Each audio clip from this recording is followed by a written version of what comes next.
then we would do like more of the hand raising thing. I just mute everybody. You can just raise your hand and then unmute. Okay, for now I'll stay live then. Yeah. Unless there's like a actually, you know what? Let's just set it up and unmute. Let's just actually mute. Let's now just stay live then. let unless there's like a hold on, I'm gonna feed. You know what? Let's just actually. I'm on Facebook. Facebook's like kicking back an echo on me. Let's actually just mute and do the hand raising thing because then it'll just kind of set a precedent and then we can kind of go from there. Does that make sense to everybody? Yeah? Cool. Rasha.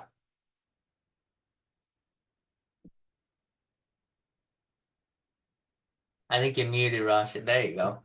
Hello, how you doing, everyone? Good. How are you? Really good. Good to see Rasha, you. you're too late. You can't be here. Go. You're banned. You're 4 minutes late and a half. Hello, Banned. everyone. What's up? Hey, you pronounce your name Simon? Is that how? Yes, I'm Simon. Nice, Simon. Nice to meet you. Welcome. Do you have a copy of the Prosperous Coach? Is this your friend, Philip? Yeah, Yes, I invited Simon have to a join copy. us. Yeah. Fantastic. Okay, Can I say here is like 30 degrees already? Like, why are you in a super wintry jumper, Rasha? It's cold where I am. Really? Yeah. Jesus. Global warming. All right. All All right. It was crazy the last 2 days anyway. I'm Sardinia, Italy, by the way, just so you know. So Is it pretty hot out there? it's too hot. Too hot. If it's like this now, I don't want to think about August, man. Oh, Jesus. For I'm sure. gonna move back to London. Oh, wow. Well, it's gonna be pretty quite a significant shift. Okay, well, maybe we should jump into it. I know Shauna's not gonna be able to make it today, and I know that Layla can't make it today. So why don't we just go with who we have right now? And then if anyone else shows up, I'm just gonna send the link to Nick here as well because he wants to post it in the group. And then I'll share my screen with you guys and we can kind of get rolling.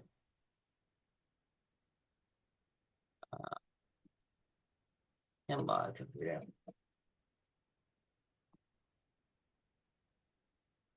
Maybe actually while we're kind of getting started, one of the first things that I wanted to do, I know there's some new people today, but just from the last session, does anybody have any stories or insights, observations that you kind of came to after our last session? Like Jamie or Rasha, was there anything that kind of hit during the session last time that kind of you brought into the rest of your week?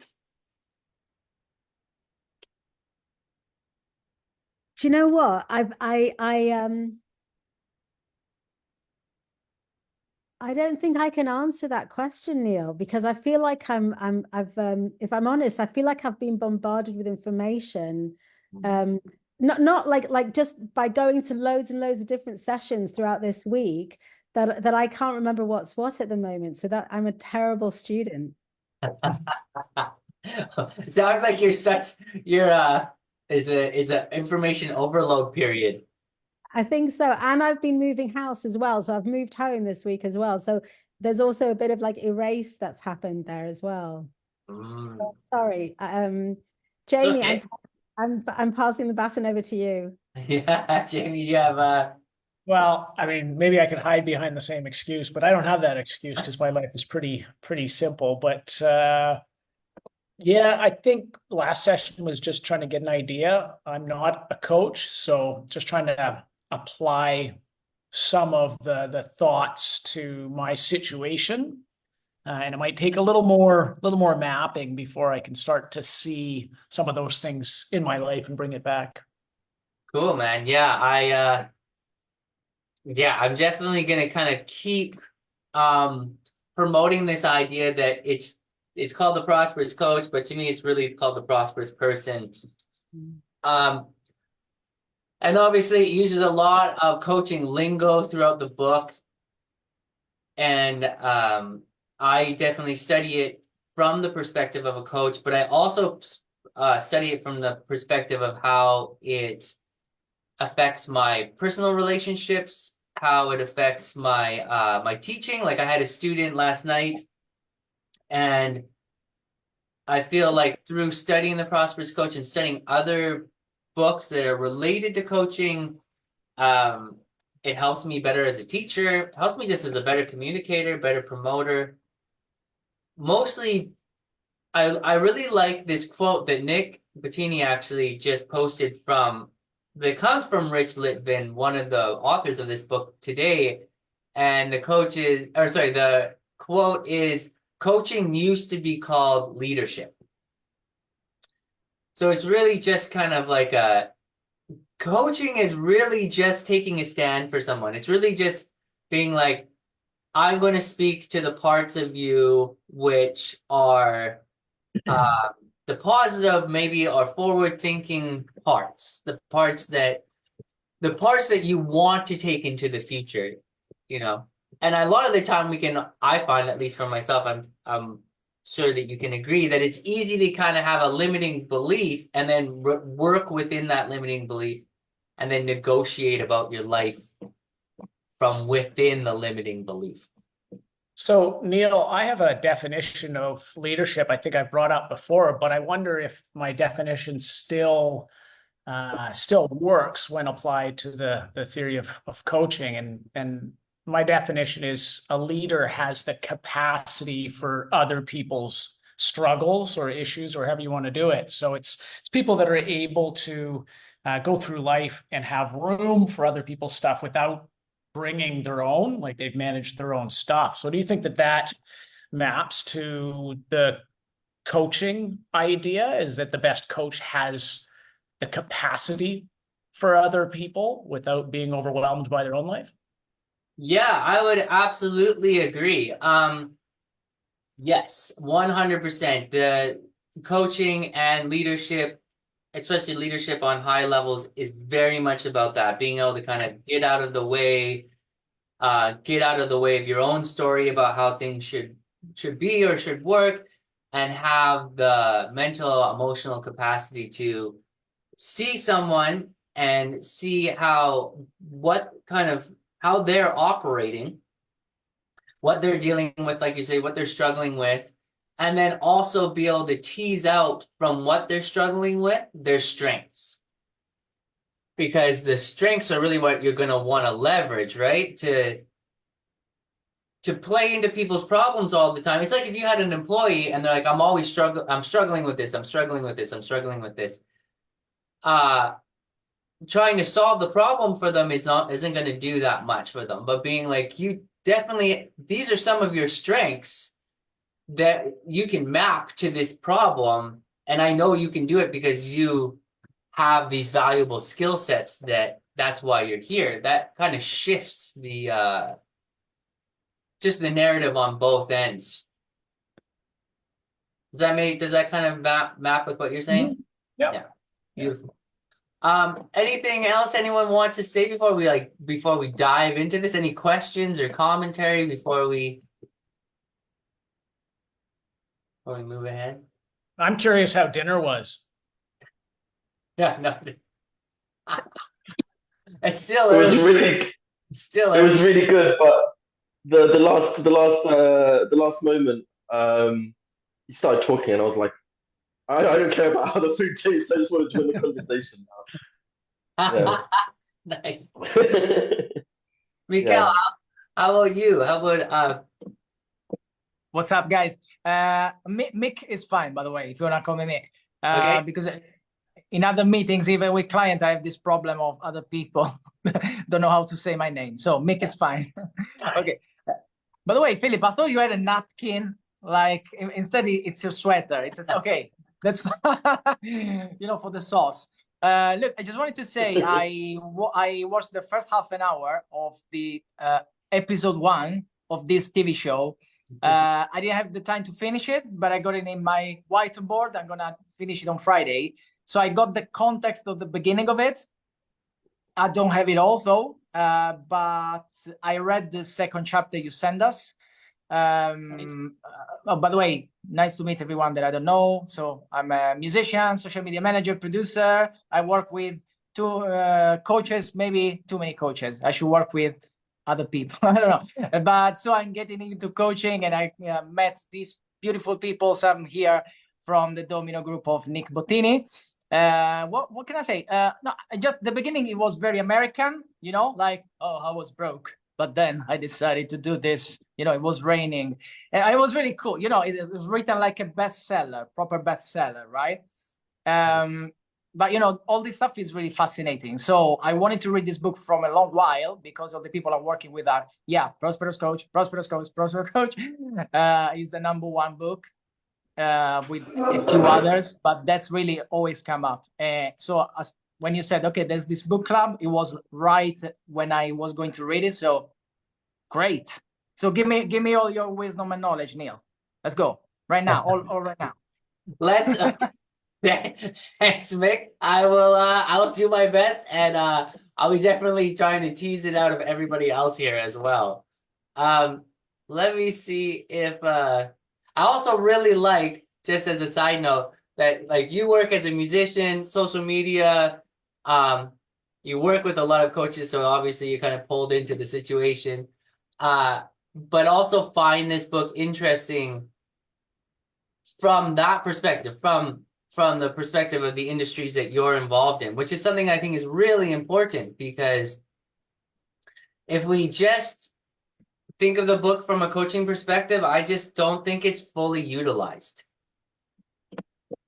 So I'm really happy to see you're here and interested, coming from another industry. I think that brings fresh energy, fresh insight. Same with you, Philip. Okay, so I'm just going to read some of this book, and we're just going to go along and just kind of chat about it and see what kind of happens. So this is Steve talking now. Like the first chapter was Rich. Now it's Steve. Steve Chandler. So I have been running my coaching prosperity school for years with remarkable results. Students learn to sell their services at levels they never thought possible. My school was the only coaching school that didn't teach you how to coach. It focused all its time and energy on only one thing: acquiring your next client. My own life was completely turned around by coaching, and like a mad scientist who had found a cure for cancer, I wanted to give that turnaround back. So I began coaching coaches on how to build prosperous practices. Because a coach without a client is not a coach. I know, I have been there. And how did you get to that? How did that sorry state get cured? By my own coach, the ultimate coach, Steve Hardison. Now I want to give coaches everywhere what he gave me. Does anyone here know who Steve Hardison is? Yeah, a few people. Rasha, you kind of worked with you've worked with the document and stuff like that, hey? Yeah, so there's some powerful stuff from Steve. Yeah. Steve has a book. It's called The Ultimate Coach, and it's another book I swear is worth reading no matter who you are. I have cried so many times reading the book. It's like profound book. It's like some type of spiritual text. It's like a holy book. It's ridiculous. Even if you had nothing to do with coaching, just reading the book and all of the approaches to life in it are what would you call it? Like it's a transcendent book, I find. It's like I would read that alongside the Bible or the Quran or like the Bhagavad Gita or something like that. It has that level of it's crazy.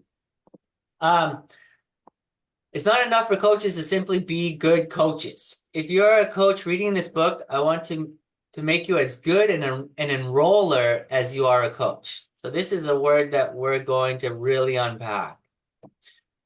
For your client's sake and for the sake of humanity itself. Coaching can only help if there are clients. Oh no, what happened to did I open the wrong one?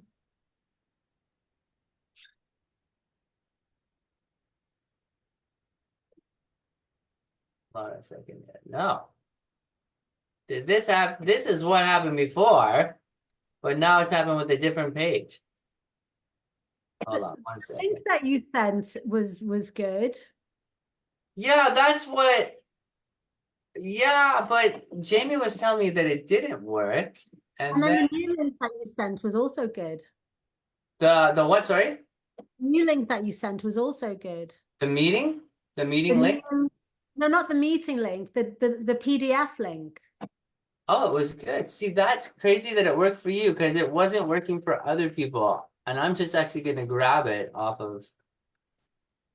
Because I don't understand what's going on with that. Just to kind of while I'm pulling up the other two pages, what? So I want maybe a good place to kind of start here is to talk about enrollment and what enrollment kind of means, because that's going to be like a catch-all word we're going to use quite often in the future. So before I kind of give my idea of enrollment, even if you don't know what the context of enrollment means in this book, what does enrollment mean to you? I can share some ideas. Yeah, absolutely. I mean, how I'm thinking of it now is recognizing a shared value exchange. Cool. That's how I'm looking at it. And I think the work that I need to do is really because I've got a like okay, here's the thing, like where I am is I know let's say that I'm pretty comfortable now kind of like with coaching, but I definitely have I've just not done it before because I used to work I don't know, let's say I just worked as a contract, so I never had to kind of negotiate, and just my salary would just come every month. So this is like a whole new territory for me, experiencing this, and it's kind of I've just never said to anyone, give me money for my services, and it's like my work has got to be around really being comfortable with understanding that what I'm doing is valuable. And part of me, my brain kind of, one side, I don't know where it is, but somewhere inside me understands it, but the action is not wanting to happen.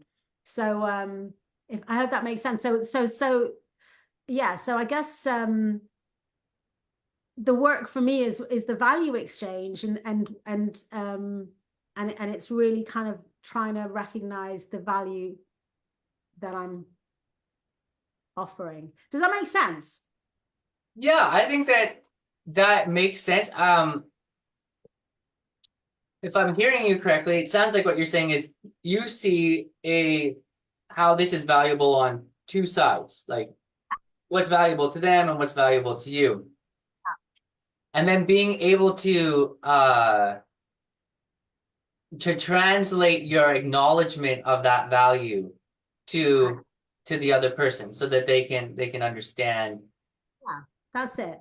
Why that would work for you. And I have things to say about this, but I also know that all three of these guys, especially, I think it's Jamie was, I can view it actually. Haha, I can view who was first. So yeah, let's get Jamie. Jamie, just to kind of create Jamie for a moment here. Jamie is actually my cousin. He's a fantastic entrepreneur. And he was what I would call a Renaissance man. He is smart in many areas, and has a deep knowledge of entrepreneurial entrepreneurship, and he used to work as an electrician, but he's done other jobs, does lighting, does a lot of other things. So he would be a great guy to talk just about, well, enrollment and exactly what you're kind of talking about, Rasha. So yeah, go for it, Jamie. Let's hear what you have to say about it.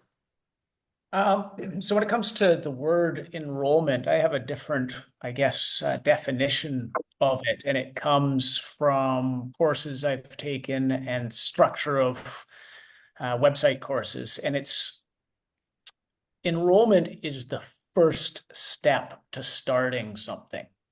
So in itself, it's not the start of the course. It's you enroll, and then you get kicked to another page, and then you start the course. And so to me, enrollment is that first step. It's that interest, it's the capture. And then what you do with it from there, it could go sideways from there, and they might never start the course, but they've enrolled, they've showed interest. So to me, enrollment is just interest before starting something. Interest. I like it. That's interesting, that idea of interest. I think that's an important thing to unpack right there, because to try to build on that a little bit, when you're kind of saying that it's for like a course or something, so there must be something about that course that's generated the interest, right? Sure. So that's where it kind of comes into me. I'm just going to sneak this in here and then go to the next person. But enrollment to me is is showing someone the vision. So whether that's like, oh, if you take this course, you're going to learn this skill, or even further, if you take this course, you're going to learn this skill, and then it's going to provide you an income, or it's going to introduce you to a new community or something like that. But the way that it's generating interest is through showing you a vision of what could be if you were to kind of take the plunge. In order to get them to take the first step. Yeah, exactly. Is that kind of That's layered? it. Yeah, layer with. Okay, cool. Great. Mick.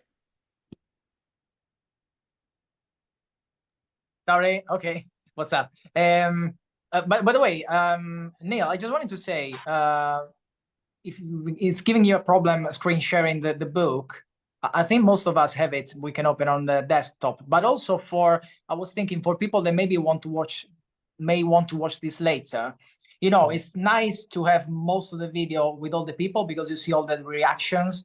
So maybe you can switch every time. I don't know. I was watching it earlier, right? So I think that could be like interesting. that. Okay, let's do that. In terms of video.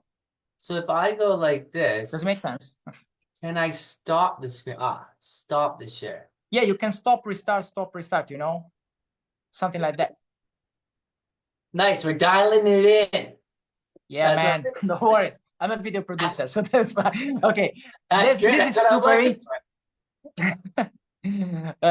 This is super interesting, man. What you just, it's like every person has a different layer of what enrollment is, and they're all on point, and they're all useful. So then I'm also curious to see the different layers in the book. I don't think that's the right definition. Okay, for example, when we started the Domino Group with Nick Bottini, right? We talked of enrollment. Now, because I'm new to coaching, right? And I got into it because Nick asked me, because I'm working for him. And I was like, should I? Okay, let's try. And I was like, okay, so this is enrollment. This is going to be a serious thing. Create clients, I thought, right? Okay, create a ton of clients, because I see many coaches that when they say create clients, is really create a ton of clients. For example, the business model I have, I don't need that many clients. With 5 clients, I'm full. But a lot of what I do is also video production. Now, I see many coaches, they can have dozens and dozens of clients even, which to me is crazy. So, and then I got more into it, even in the group, and now I'm getting into it a bit myself. And it's a lot about vision of what you're saying. And it's interesting because I work with a lot of my clients starting from vision. And I've been doing it again by accident, because I like to work that way. Like, okay, You want to start content. Okay, social media, Facebook, whatever, video mostly. What's the vision here? And I always say vision, which there's different definitions in business books, right? Also throughout the decades. But to me, I like the term a lot because I connect it to the exercises in visualization, right? So how do you see yourself doing this business, this project you have, even creating clients now or in the best scenario possible, 5 years from now, 10 years, 20 years from now? How do you see it? And then also you doing that, basically you share what are your values, what's the mission, so the why of the vision and how you're gonna do things. And what happens, I think what you're talking about vision, it's also a lot, probably to a bit of what Jamie was saying, which is enrolling yourself first, right? Which is, I thought it was like, okay, yeah, that's important, but you're gonna be enrolled anyway. And then I got a bit deeper into it and I realized it's not that easy. And it's a lot of the work because, you know, you can have a vision, then you get into the day-to-day business, the vision gets out the window. And then as soon as there's a problem, the vision gets out the window and then creates another problem. And that creates a ton of problems because you forget, it's very easy, you know, working every day and doing a ton of stuff to forget really what you wanted to do, apart from having one more client or maybe raising the prices or, you know, the goals that you need to have. So this is super interesting because also what does it mean to enroll yourself? It also, Rasha was talking even about self-worth, which I see in a ton of musicians because I'm also a musician myself, right? And at some point I moved back to London from Italy because I wanted to do a lot of social media for a ton of musicians that I knew, mostly session players, touring musicians. And there's the conversation about how do I make money? But also it's like there's something ingrained in many musicians or artists or even some creatives too. It's like a sin to get paid. So there's a whole discussion about probably in the enrolling phase and in making things clear for yourself and with your vision, there's a lot of self-worth too, right? So how you get from that to the money part, from the vision to the money part, or creating clients or creating a ton of clients? How are the things aligned? Are they the same thing, or what do you think, Neil? What's the process there? I don't know if I made it clear, but at least this is my second language, so I have an excuse. Sorry. I think you're articulating yourself very well. I think you brought up a bunch of points that I think are really important. Just to kind of, I'm gonna unpack a few of them just to kind of steer the conversation a bit before. Yes, please. Thank you. Unpack. I said too many things. Please unpack. I think just the first things to start off with were what you were saying about having this vision, and say the client or yourself plays into this vision. You have this overall idea of where you want to be or what you want to do or who you want to be or who you want other people to see you as. And then the day-to-day grind can really start to make that vision fade. Or more immediate problems, or more immediate wants can kind of invade the vision, like a need for money maybe, or maybe you want to be liked by a specific person, or like say you want a certain contract or something. So you're suddenly willing to change yourself in order to get that particular thing, which might not really fully align with the major vision. And keeping yourself or keeping your client or keeping your employee base, like your company culture, in line with that vision through the more immediate issues is a definite problem. Or not a problem, but it's an exercise. That's where coaches come in, or that's where leaders come in, is people who are able to maintain that more lengthy vision to say, hey, let's not take this contract because even though on the short-term gain it makes sense, but the long-term vision, it's not we're going to get stuck here. We're going to use resources in this situation in a way that we don't want to. And to me, enrollment, a very effective enrollment where the person is deeply enrolled, whether it's yourself or someone else, they're so deeply enrolled into the vision that surmounts the problems. There's less of a desire to play into more limited wins, maybe you call, or successes, because the sense of enrollment is so strong. You know, like Jamie talking about a course, maybe you get so deeply enrolled into a course, you have such a strong belief that it's going to work out for you and it's going to provide what you want, that doing a second job or staying up later, making sure you do the homework, or not going out and partying or whatever it is easier to do because you're so strongly certain that the vision is going to work because you've been deeply enrolled in it. So I think, does that play into kind of what you were saying? Dude, yeah. Exactly. I was like agreeing the whole time, because you make a good point. I have really strong practical examples of what you're saying. Like, I don't know, I find myself, probably because I come from both media, I was a journalist for many years, and then music as a bass player.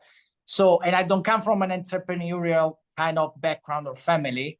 So for me, it was always thinking, but I always built businesses without at the beginning knowing that I was doing that, because it's also Italian culture is a bit different. Like entrepreneur is like a mythical thing. It's like dynasties and stuff like that. But for these reasons, what I'm saying is I always found really extremely hard to think about, I'm gonna get clients, or how do I get clients? How do I approach them? Like, whoa, like if I get one, that's great, but it's going to be probably a lot. And then the second one, you know.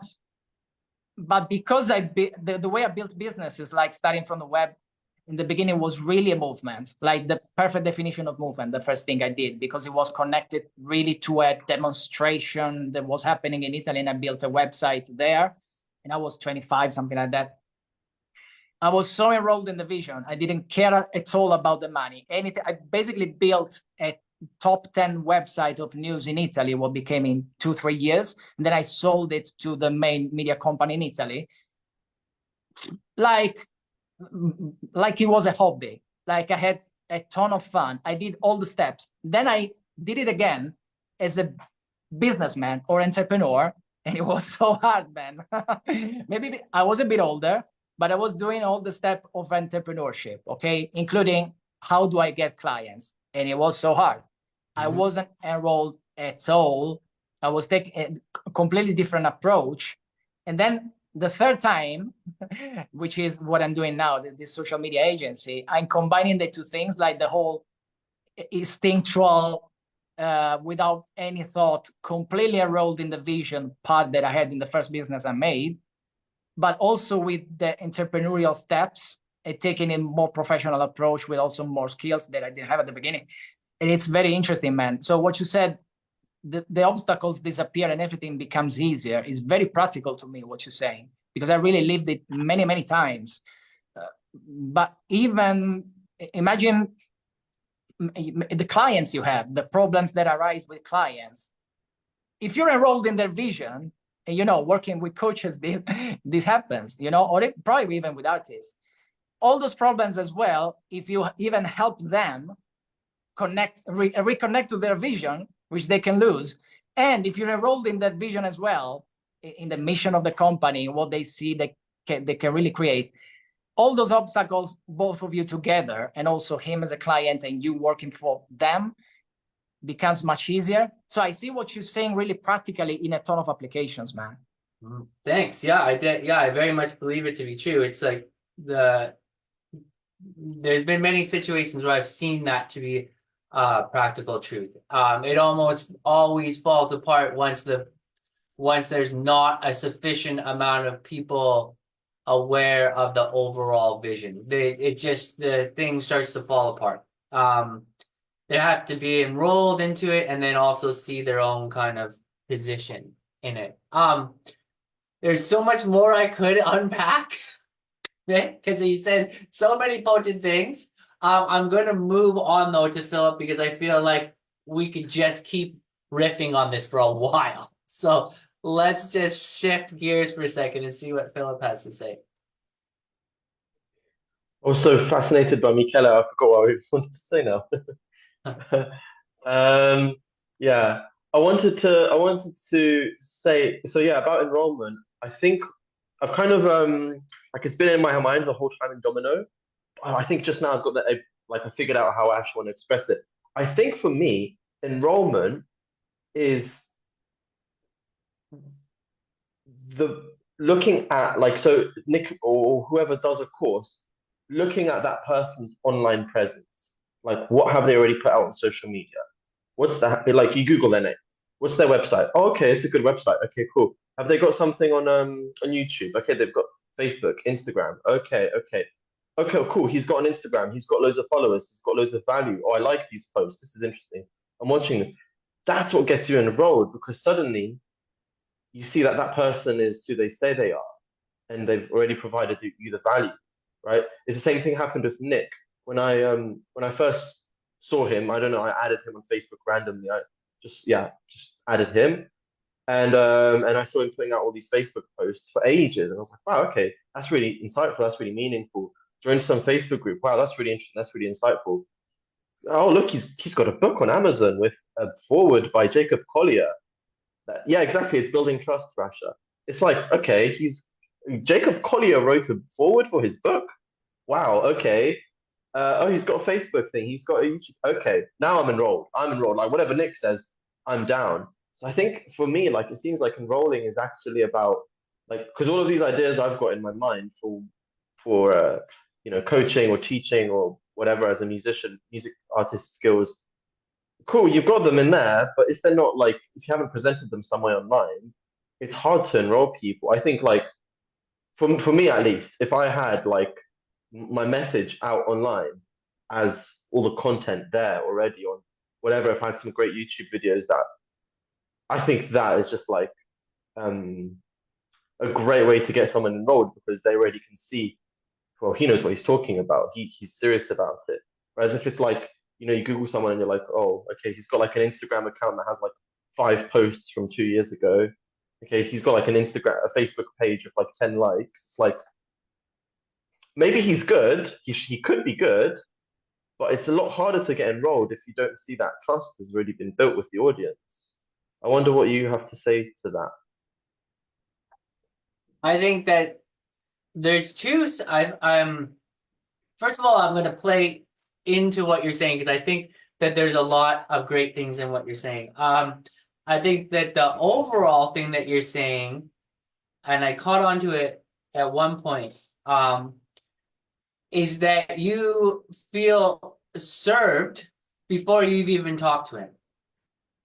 Like you looked at his YouTube videos, you saw he had a book, you saw all these different things, you saw his Facebook posts, and through these different various channels, something made you feel like you were connected to him, or connected to what he was doing. And that to me is the ultimate kind of core of service. You're like, oh, I feel connected to this person. That's what seems to shift that's what seems to kind of move the needle when it comes to client creation is, do you feel connected to the person? If I feel really connected to that person, chances are, or connected to that brand, whatever it is, there's a better chance that I'm going to choose that over someone else, maybe even someone that's better.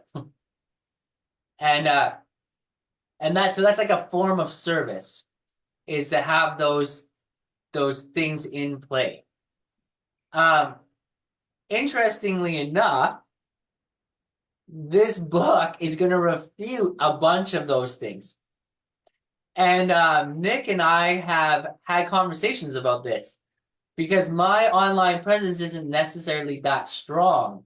And it hasn't been that strong because I've been really interested in the referral process, because the referral process to me is so much stronger of a client building system, because then the person who refers me has created me in a powerful way, a way that I think is more powerful than the way that I might create myself.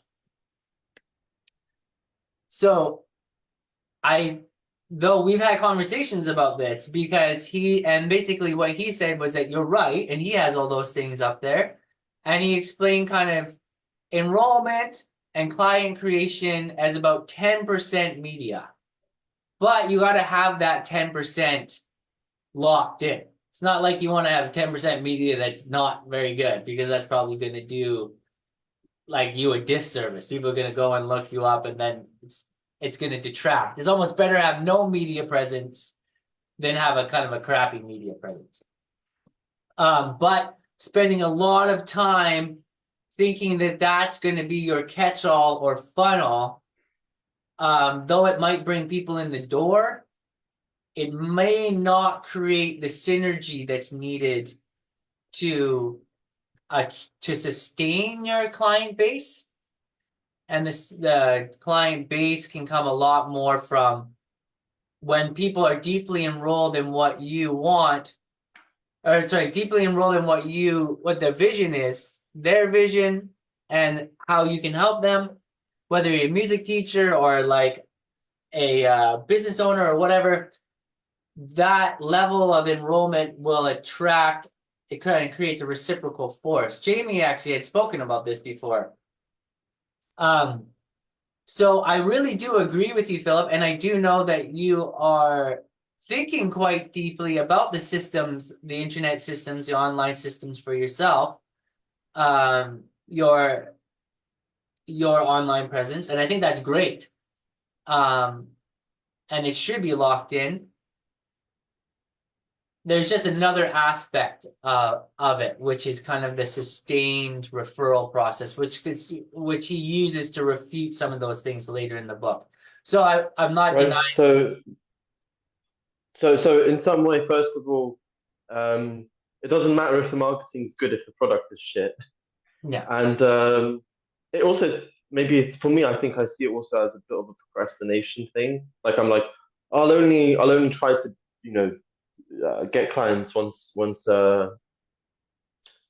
have a good website or once I have a good YouTube channel or something. When actually focus on serving people, even on the one-to-one basis, get good at doing what you're doing, and then you can always, do the marketing thing afterwards. But yeah, I guess it's quite easy to refute as well.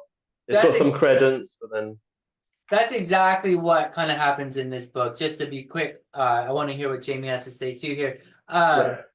But that's exactly kind of the thing, is that many people across many businesses get stuck in making their marketing really perfect rather than leveraging their clientele in the sense of serving them in a way that creates a massive impact, where the person is like, it's kind of a situation where, would you like to have a few clients buy a little bit of time or product from you, or would you rather one client who's super enrolled and really sees the worth in what you're doing and is willing to commit a lot of time and energy and finances towards you?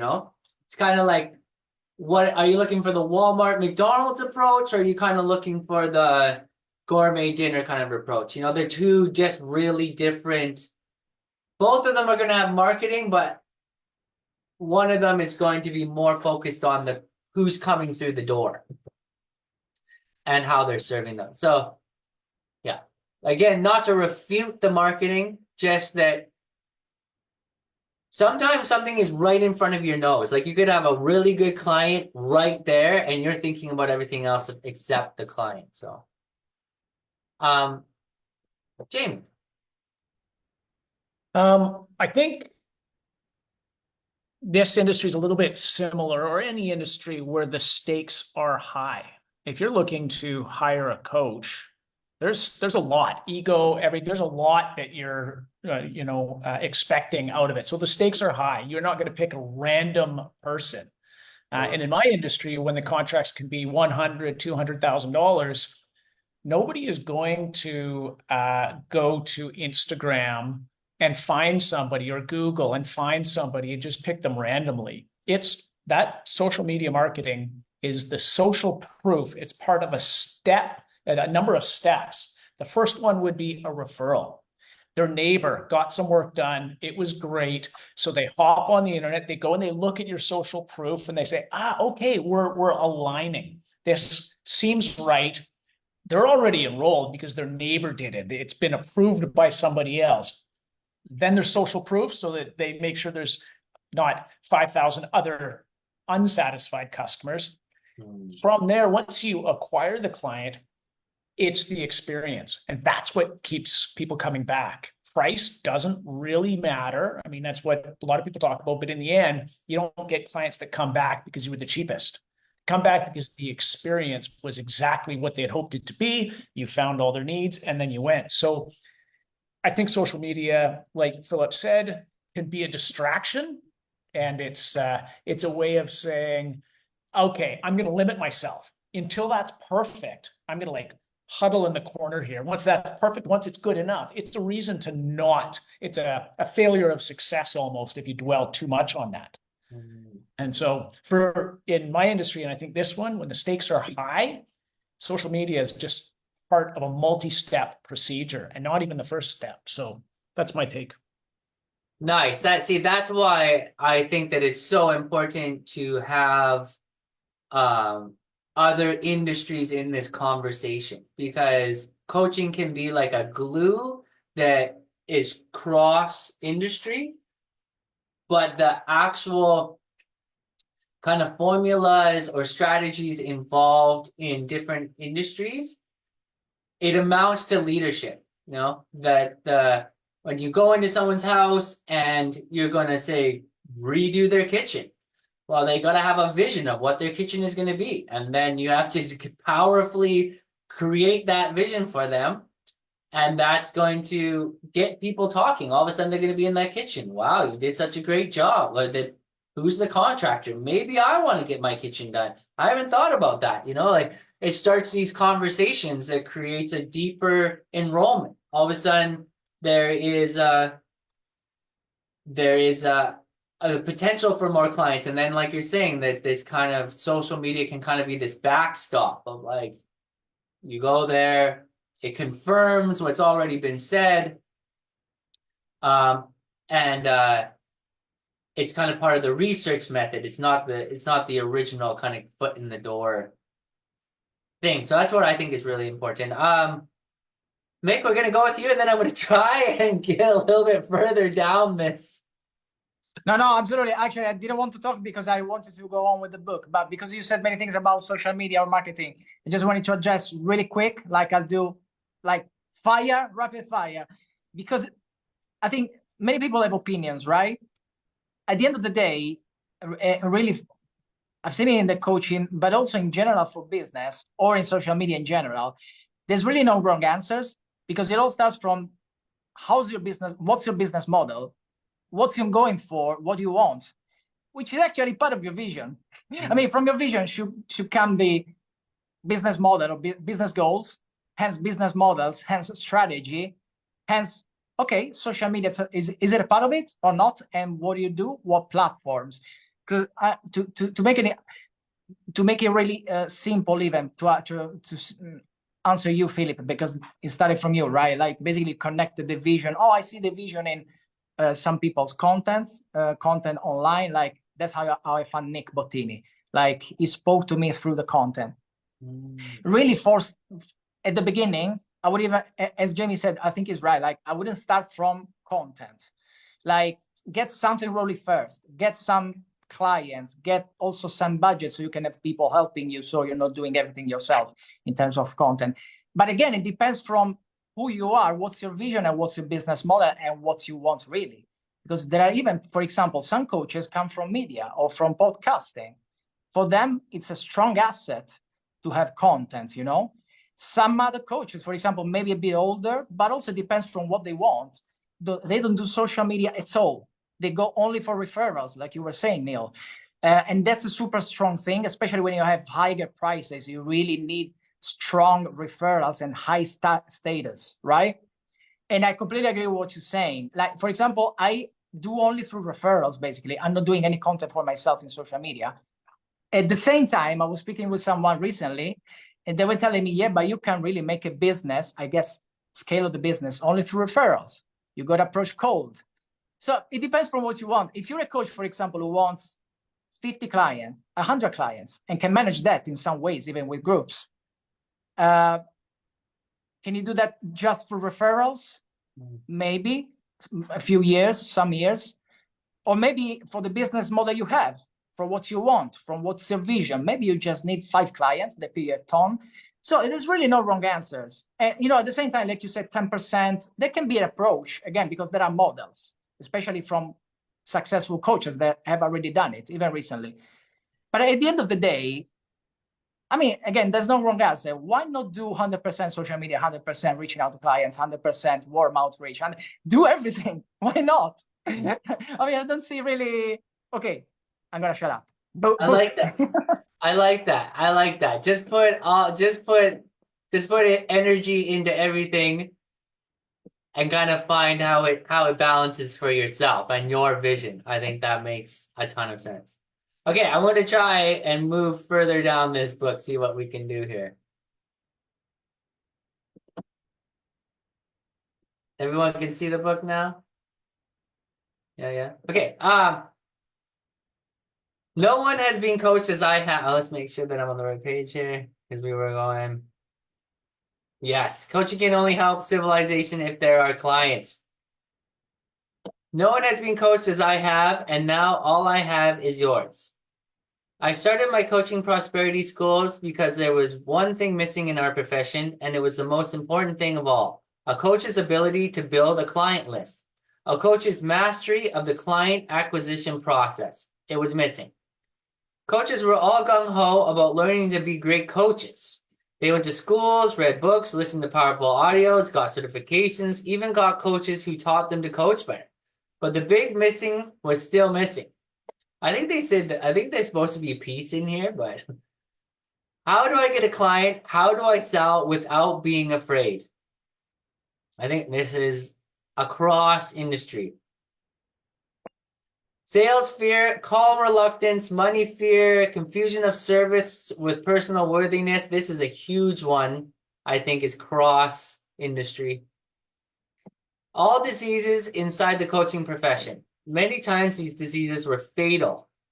Coaches gave up. This is like, I think this is it's pretty dark paragraph. And you know what? I know that we're not that far down, but I think that this is such a potent paragraph. I'm going to read it again. Sales fear, call reluctance, money fear, confusion of service with personal worthiness. All diseases inside the coaching profession. Many times these diseases were fatal. Coaches gave up. So let's just talk about that for a second here. Yeah, Jamie, what do you have to say about that? Spent many. It's done. Yeah, I mean, money's a big thing because I can't afford a lot of the products that my clients buy. And there's a statement, I don't know if it's my industry or other industries, but it's basically don't sell with your wallet. So you got to put yourself kind of in the client. If you look at what you're, if you say, I could never afford that, for me, that doesn't work. You're not going to be able to sell. You have to put yourself into kind of your client's spot. That's a fantastic. If the value is high enough for them, the money doesn't matter. But you can't figure out what the value is for them using your own value propositions. So you got to think with the other person's wallet. That is brilliant piece of him. I think we came here for that. That was brilliant, Jamie. That's brilliant. Don't sell with your own wallet. I wonder how many times I have heard that and seen other people do that and tried to help them deal with that. but without such a succinct. Is that your own statement? Did you read that somewhere? Like, where did that come from? It's my own like take on it, and it's probably not even exactly what I heard. It's just a philosophy in the industry, and it helps out people that like me, who can't always afford the product you're selling. And so it's just been bumped around the industry for as long as I've been in the industry. That's a fantastic. That's fantastic. I think that's full stop. Anything else from anyone else here? Yeah, Philip.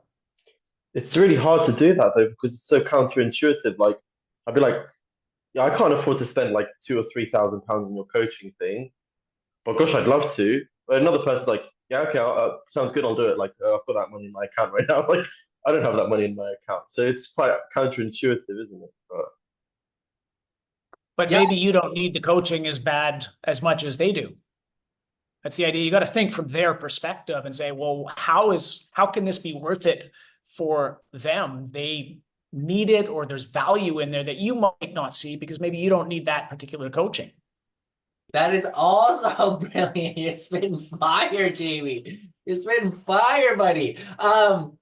It's so true. That is something that, like, I have also seen that to the point where, when I have like flubbed a sale, it's been because I've been like, oh, it's gonna be like $3,000 or something like that, and the person, the way I've said it, made it seem expensive. And to that person, they didn't think that's very expensive. So they kind of look at me like, you think that's expensive? That's okay. Now I feel weird. I don't know why.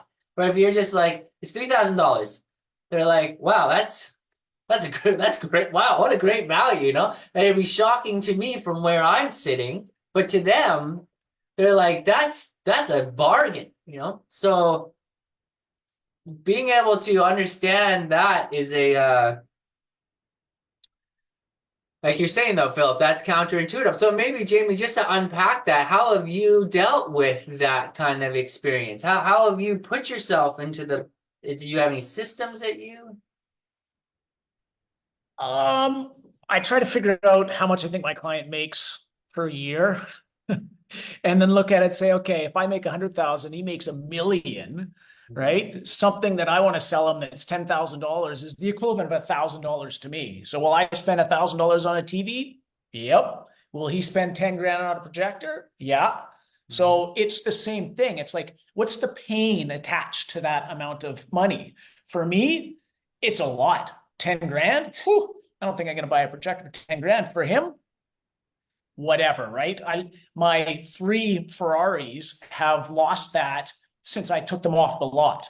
Not a big deal. So if you can understand it, and it might not be that case if you're training other coaches or clients, you don't really know how much they make, and you'll probably never know. But without knowing, if you get in your head that they might be sitting on a pile of money, and you believe in the value without attaching dollars to it to them, then why should you decide how valuable that is using your mental map of what the dollar's worth? Does that make sense? Yeah, it's almost like you want to just completely remove any emotion at all that you'd have around it. And because it's your own stuff. It's your own reference of what it's worth based on your income, your life history, anything. You couldn't possibly understand what the pain or what amount of pain they have to releasing that money. You'll never understand it. So you have to move away from your pain, which is your only reference, and say, it's not going to hurt them at all. They're going to be super happy to get rid of, to give me that money. It's not pain at all. It's pleasure. Right. It's actually going to relieve a different pain point. Like this coaching will help them on their path, or they're buying hope. They're buying hope, and you can't put a price on hope. I really like that. I really like that. For everyone who is going to watch this in the replay, you're very lucky. Rasha? Yeah, I think I just wanted to add to that because and I think I want to go back to, you know, what I said earlier in terms of kind of the value exchange, which is kind of looking at both sides. So that paragraph that you just read, something, what was it? The sentence about kind of like, remember that your service is not linked to your worth. Yeah, confusion of service with personal worthiness. Yeah. And I think that that's kind of like where a lot of like, and I'm just going to put my hand up and say, I'm like, you know, like if as the not the client, but what is the opposite of the client? Like to coach them, or like For the business or whatever, you know, like even musicians, going back to kind of like, you know, musicians having an issue with kind of selling out and kind of like asking for money and stuff. So that there's that side of it, that the real work has to happen there, where you kind of like really kind of do deep work in figuring out that sentence, that your service is not your worth, you know. That has to be sorted, and then the other side has to be like, and then going back to what Jamie was saying, which is kind of, yes, recognizing like that their amount of money is different to ours, but it's also, I think you can measure, like, I suppose coming from a coach, and if you're kind of coaching a business and you think about, by you coaching them and the amount of money you're saving them, like, you know, that kind of value, you can kind of see the value of what you're doing.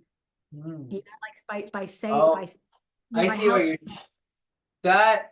Can I interject it there? Because I agree with that, and I think that's even maybe difficult to unpack. Like Steve Hardison talks about that, about how or one of the like vignettes or whatever, when someone else was talking, and it was like they took their last $20,000 out of their account for their business, and it was like they mixed their business money with their personal money to work with Steve, and they worked with Steve for a year, and then they made like 20 million that year. It was like some huge astronomical shift in the company. Like to the point where it was a woman, and she was the CEO of a company, and the company was going drastically down, and most CEOs would have stepped away, just kind of been like, I can't do this. But Steve encouraged her to lean in and do the coaching and like go all in and kind of spend this money. And she was able to turn the company around. And that was like a big thing, especially in kind of the CEO culture, to actually stick it and change the culture and convince all these execs that her plan was going to work. So and then there was an astronomical amount of value that kind of came out of that, which was so is that kind of what you're saying? Like she saved them money, they saved the whole company kind of in a.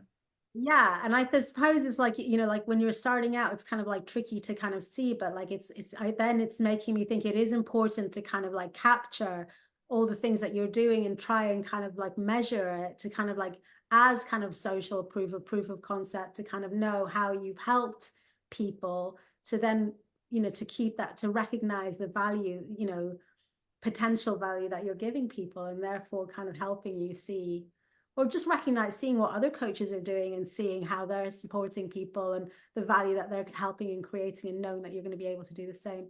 I'm just kind of like just exploring that balance, you know, both sides. Like you can, you know, you can kind of see the potential value that you're going to help people, but then there still is where I'm sitting, and where you know, there's a book that just came out called Worthy, and the stats in there are pretty crazy, like something like 78% or 88%, you know, like of men and women kind of have this kind of issue with self-esteem and self-worth, and it affects the income that they're getting. Like it's directly related to that.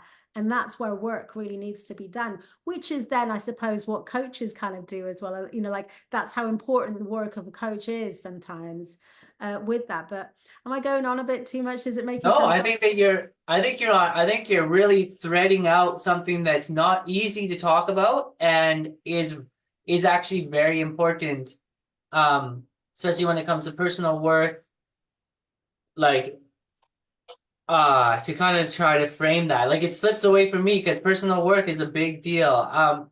one thing that's great about this book is what we're going to unpack later on. It's a thing from Rich that he gets his coaches to write a list of their previous accomplishments with clients, or like their skill set and everything, to have some real hard evidence, so that when they go into a call, like an enrollment call, like a deep dive with someone, that they're able to present factual information, like stories, like things that can connect to the client. Like, I helped this person do this, like when I was working with this person, this happened. It's like a form of proof, rather than to say, because it rarely works with people, according to Rich, that you say to them, oh, like the package is going to cost this amount of money, and it's going to take this amount of months, and people don't really care about that. They care if you can help them, and they kind of learn how you're going to help them by the stories that you tell about people that you've already helped. So that kind of helps create a sense of worthiness for you. And like, to be like, if you're going to sell a $10,000 or $12,000 package, and you're like, I have no problem saying this to you because the last person I worked with, it made them $2 million in income, or it turned around their marriage, or whatever. You can sense the worth that it would be in there. Is that kind of connecting with what you're saying? Yeah, completely. Yeah, and then also to kind of what you're talking about statistically, that is something I notice a lot, is that people, and this is something that I've had to wrestle with as well, obviously, like put my hand up for it, is that people negotiate with life within their limitations, like all the time. It's just their sense of personal worth governs their level of income, who they're willing to put themselves around, you know what I mean, what jobs they're willing to pursue. It is like the compass of our lives. Like, and if through whatever personal work you can do to extend those limitations, or to just like smash them, there's so much more on the other side of that. But it requires this personal enrollment level. It's like an extreme personal enrollment level, like to be able to see the vision, to be able to say to yourself, I'm totally better than the situation I'm in. And not only am I better than the situation I'm in, I'm like totally worthy of a situation that's 100 times better than the situation I'm in, And to believe that that's possible, and then to maintain that vision, and then to put yourself in front of people that could possibly do that for you, but it's going to take some personal conviction. That is very, very, very difficult. And I think that that's what he's trying to say here. And that's why I wanted to key in on this paragraph, because he calls these things sales fear, call reluctance, money fear, confusion of service, and personal worthiness as diseases in the coaching profession. And I don't think it's just diseases in the coaching profession. I think it's diseases across the human experience. That's why I think this is the prosperous person. And the diseases are fatal. Like, that's what I mean by it being so dark. It's such a dark paragraph. And then he just writes, coaches gave up. And I think that that's partially why, in reading this book, I started this Prosperous Coach book club, was because I think through the unified kind of like process of dealing with these things together, we can negotiate these really dark human complexes, like giving up because of personal worthiness, like just sheerly not believing you can do it. So yeah, I think that is kind of like, I think it's so important to connect our like unified personal worthiness to actually be like, you can do it. The whole like the what is it, like the tide, rising tide lifts all boats, like very literally. So yeah, so that's my little rant. Philip.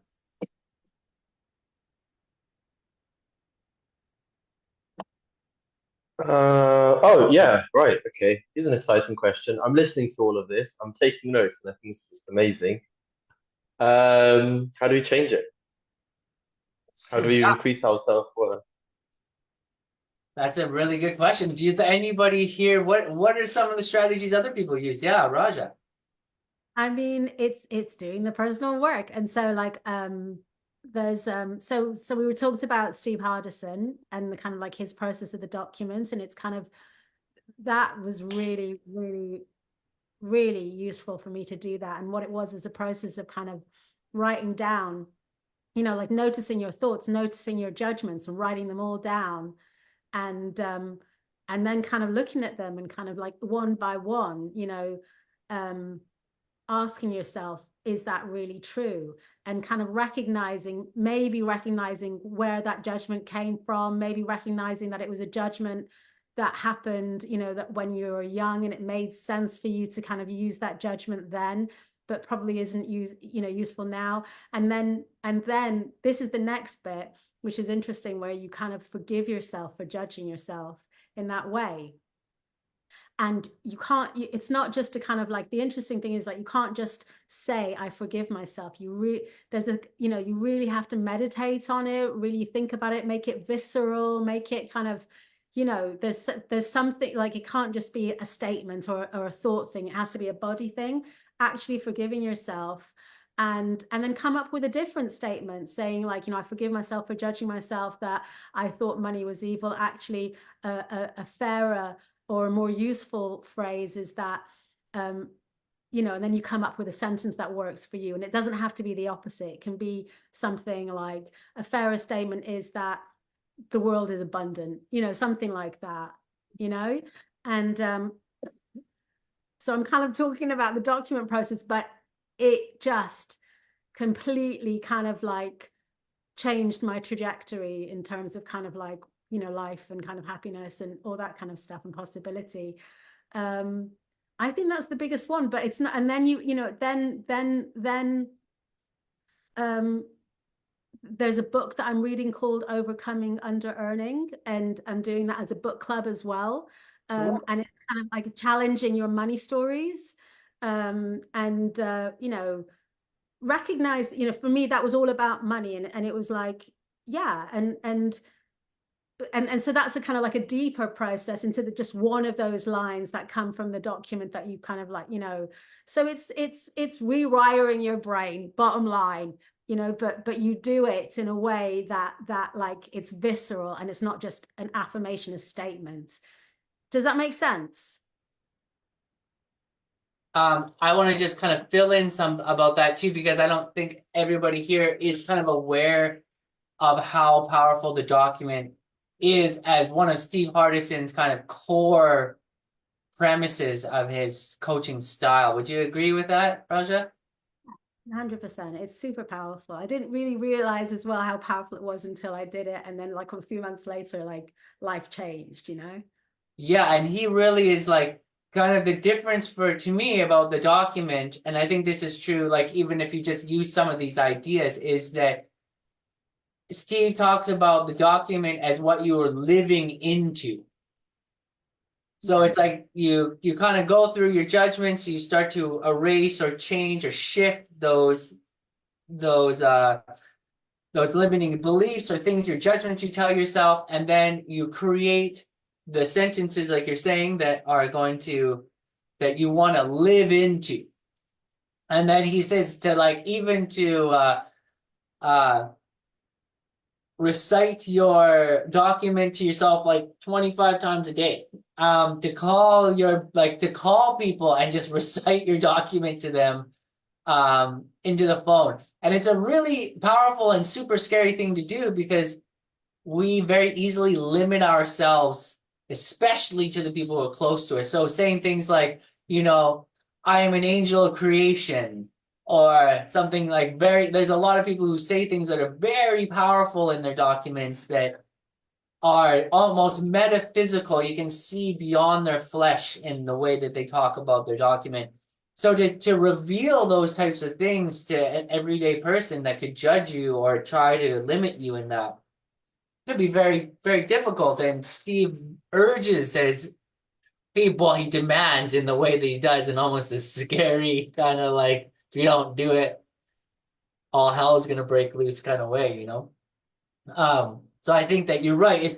It's so what I'm just trying to say to fill in what you're saying, Raja, is this idea that there's something to live into, that you're not carrying your past forward, that you can create the idea of who you want to be, but then you have to live into that person that you're creating.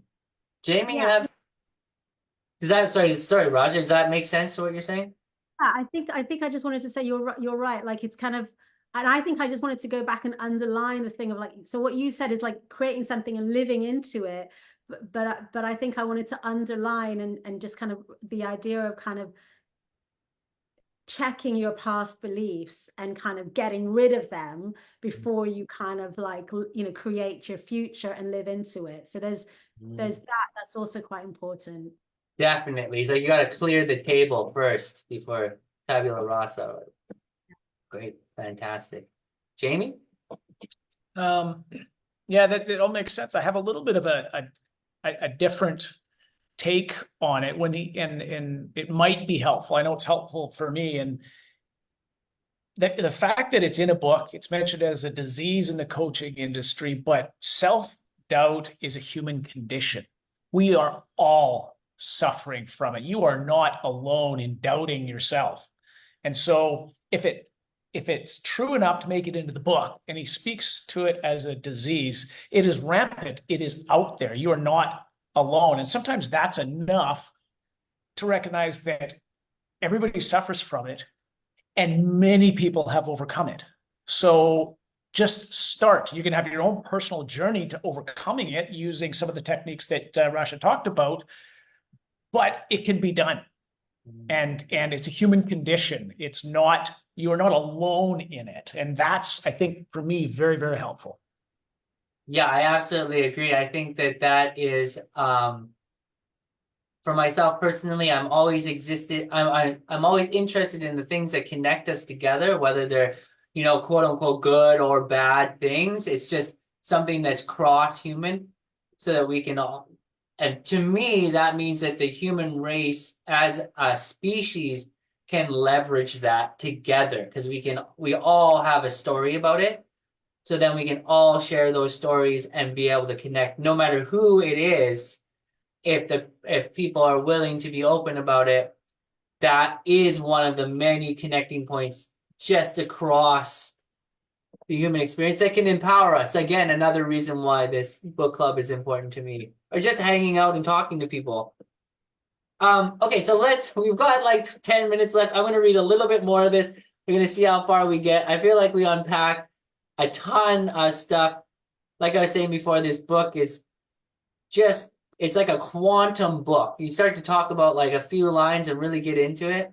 And you can learn a lot, especially when you have a lot of creative, insightful humans checking it out. So, one brilliant coach I know gave up and started selling cars. The Center for Disease Control, actually what I call the victim center, known as coaching associations, put out bleak and troubling statistics about how the average coach was making less than minimum wage. A stunning thing, which is crazy, right? Considering the power in coaching. Meanwhile, I feel the same way about jazz. Meanwhile, the coaches in my school were reporting weekly billings of $3,000, $5,000, and often more than $10,000. One coach in the most recent school reported a $50,000 week. And one of my school graduates now routinely earns 7 figures a year coaching. Although when he came to me 4 years ago, he could not make himself sell. So here's, he could not make himself sell. I think that's an important kind of thing. I think my best student ever was Rich Litvin. He was a brilliant coach. In my school, he was dazzling in the way he could interact with other coaches. In mere minutes, he could change their view of the world from one based on fear to one full of possibility. The only thing missing in Rich's life was income. Once he got the hang of what this book will teach you, he soared. Soon he was teaching others how to succeed. Clients, and he had a lot of them, raved about him. They were high-paying clients too. So I think that's also, right, important. I think that this sentence is almost backwards. It should be like, clients, and he had a lot of them, raved about him.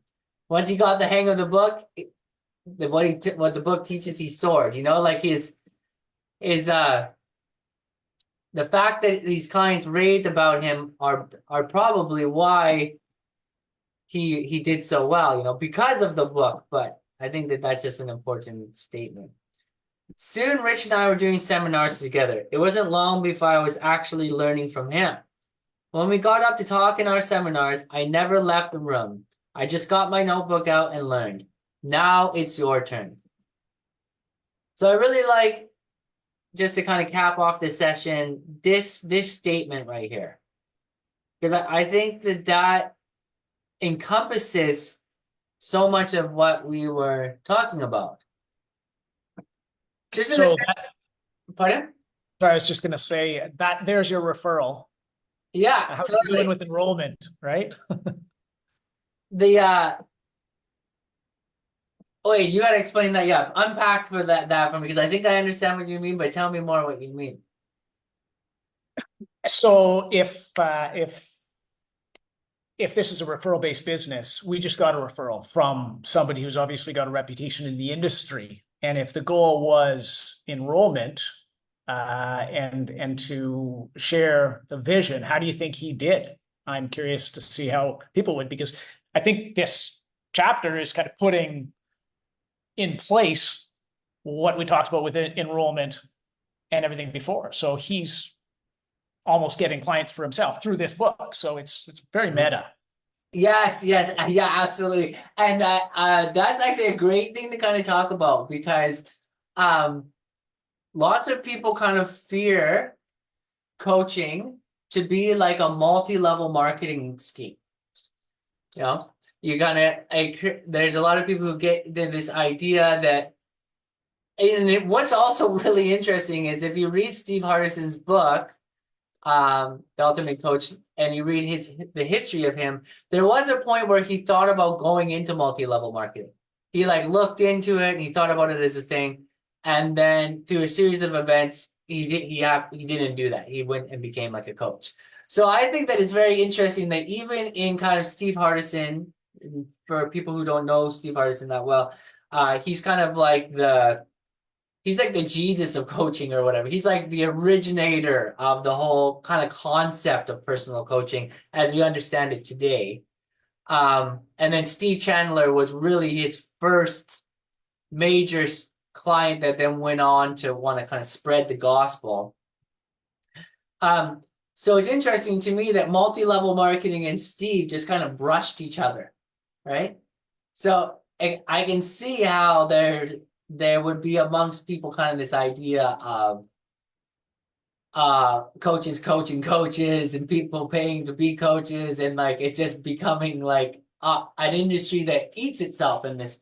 To me, that's another reason why I think that talking about this book like it's a prosperous person and having people from other industries come into it is important, because I personally don't think coaches should only coach other coaches, because that's just like, then it turns into this really weird kind of incestuous thing to me.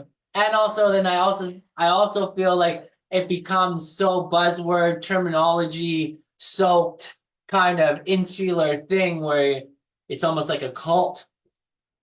So it's more important to have other industries come in and give their own reasoning, and then to see coaching as an aspect of the larger market, rather than it could easily turn into some weird pyramid scheme, almost like a university where universities just, you know, teach people and they become professors, and it's just this kind of insular circular thing. So I think you're absolutely right in the sense of there being like what you can maybe call like a hidden element of it, in the sense that it's meta. He's using this book to to propagate the coaching industry. I also think that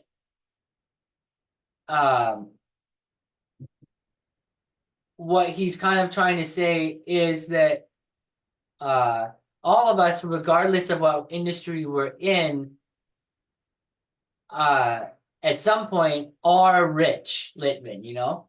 Like we are the guy who has all the skills but none of the money making like ability.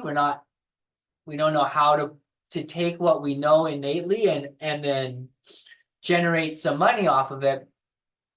And I only mean money in the sense of like creating a service that attracts people to you where they want to commit and they're using money as a form of commitment across industry, you know?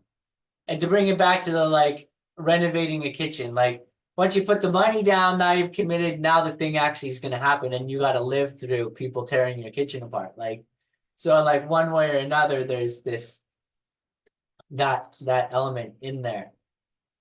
But yeah, is there anything else anyone has to say about that? Or do you want to get anything else you have to say, Jamie? Or